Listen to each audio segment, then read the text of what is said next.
社会消息要来关心这个画面，这是新北市三峡菜岸一个餐厅的杜子师，因为用假树路用一个无细字伤到目睭，险险啊失明。因为事当时拄啊好是下班时间，杜子师的朋友烦恼会塞车，赶紧把车驶到附近的派出所，大声喊救命。该在警察足热心，赶紧斗相共开路，头尾无到10分钟，就该顺势送去附近的阿东病院，惊无代志。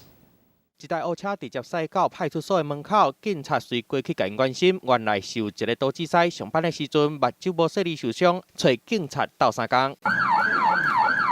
警察听到直接驶警察车替因开路，路的民众嘛拢真配合，让路给因。尾啊用超10分钟的时间，就甲人送到阿东病院急救。若是搁较慢一点啊，杜子师就可能会车迷。 晚点就可能就是不是烧，就是眼球可能就会比较严重了。啊，我事后有先去买咖啡感谢他们，果然是人民保姆，蛮感动的。